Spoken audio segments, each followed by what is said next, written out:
In 1990, Poland was one of Europe's poorest countries. But today, it stands poised to become a European powerhouse. In the last 3 decades, the lives of everyday Polish people have been transformed as the GDP per capita has soared from $1,700 to over $22,000 today. That's an economic miracle. But how did a country once struggling under communism become Europe's fastest growing economy?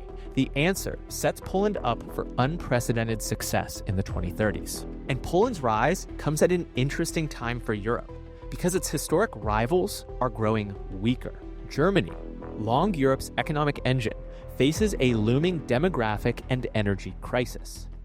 For decades, the German economic model relied on cheap Russian energy to fuel its industrial base. But after the Ukraine invasion, the shift to more expensive alternatives, like liquid natural gas from the US, Qatar, and Norway, has raised production costs, undermining its competitiveness in global markets. At the same time, projections indicate Germany will lose over 2 million workers by 2035 due to an aging population and low birth rates. And Russia is grappling with severe problems of its own. We will limit Russia's ability to do business in dollars, euros, pounds, and yen. International sanctions have dealt a crushing blow to its economy.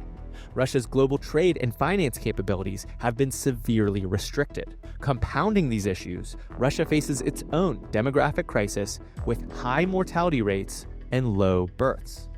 In 1990, Poland's economic landscape was bleak, a wasteland of inefficient state-owned enterprises and empty store shelves. The country's economy had been ravaged by decades of communist mismanagement. From these ashes, Poland embarked on a radical reinvention that would transform it into Europe's economic dark horse. The transformation began with shock therapy that rapidly transitioned Poland from a centrally planned economy to a free market system.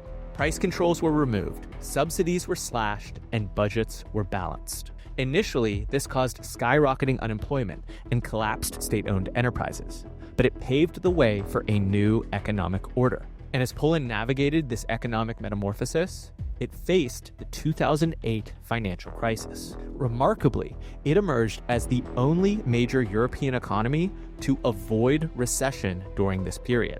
While the EU contracted by 4.5%, Poland's GDP grew by 4.2% in 2008 and 2.8% in 2009. This resilience stemmed from the Polish financial system being in the perfect posture. Its banks had minimal involvement in the subprime mortgage market and complex financial instruments like mortgage-backed securities. Polish banking regulators imposed high capital adequacy ratios and conservative lending practices. Additionally, it had not adopted the euro yet. And so, the Polish zloty's flexible exchange rate allowed it to depreciate during the crisis, boosting export competitiveness and cushioning the economy against external shocks. Simultaneously, their recent accession into the European Union opened up new funding sources. EU grants were channeled into infrastructure development and modernization products, transforming the country's landscape. The construction and real estate sectors boomed, creating jobs and stimulating economic activity. Poland's workforce became increasingly attractive to international companies.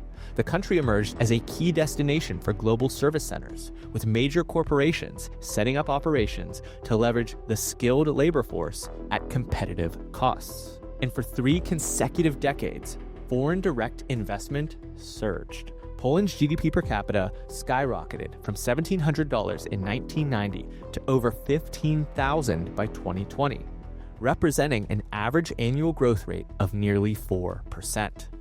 This meteoric rise made Poland one of Europe's most successful post-communist economies, and it's now a key manufacturing hub with a central location within the Union.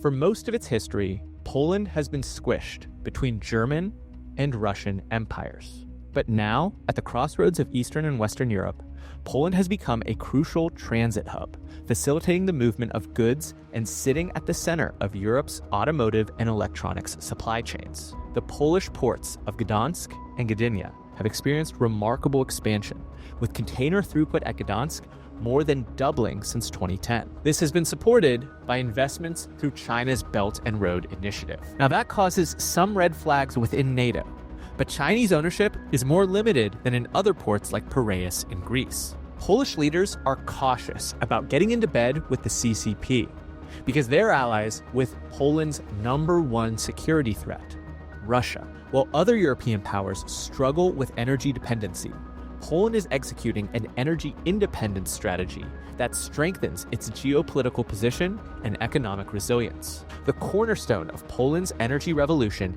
is the Baltic Pipe project, a strategic gas pipeline connecting Poland directly to Norwegian gas fields. Completed in 2022, this pipeline delivers 10 billion cubic meters of gas annually, dramatically reducing Poland's dependence on Russian supplies. As much of Europe scrambles for alternatives to Russian energy, Poland's LNG infrastructure further reinforces this energy security. The LNG terminal at Świnoujście, operational since 2016, has been steadily expanding its capacity from an initial 5 billion cubic meters to 8.3 billion cubic meters in 2024. A second terminal at Gdansk is in development, potentially adding another 4 to 8 billion cubic meters of import capacity.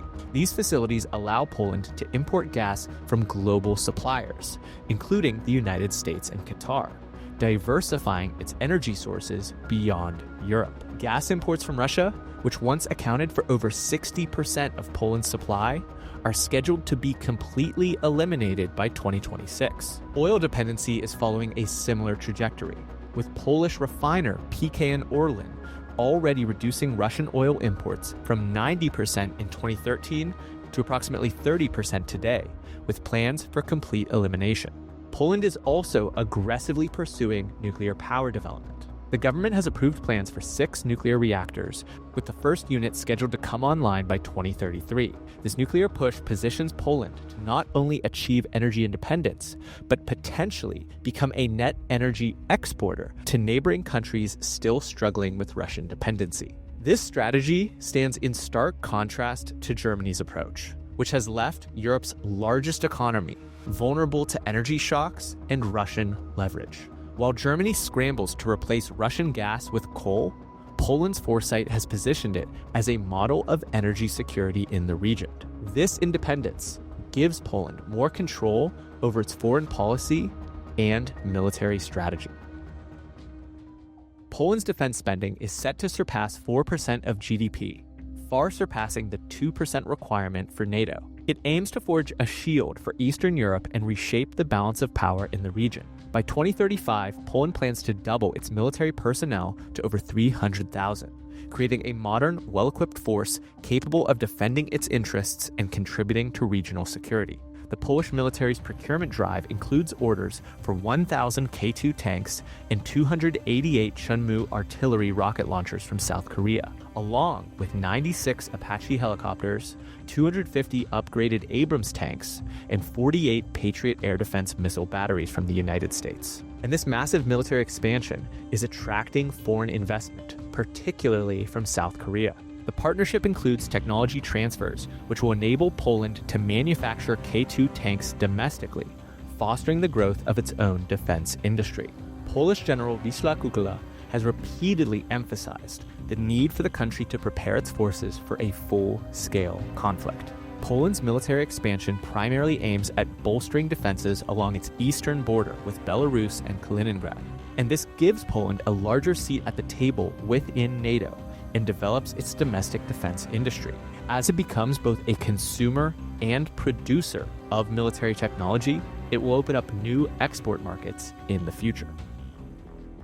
So, Poland is now Europe's most overlooked military and economic power, with a larger army than Britain, France, or Germany, and living standards that, when you adjust for purchasing power, are on par with Japan's. The traditional European powers are struggling with their own crises, which means the power structure of the continent is about to shift. For decades, Germany dominated economically, Britain provided financial leadership, and Russia loomed as the Eastern giant. But that world is crumbling, and Poland is stepping into the void.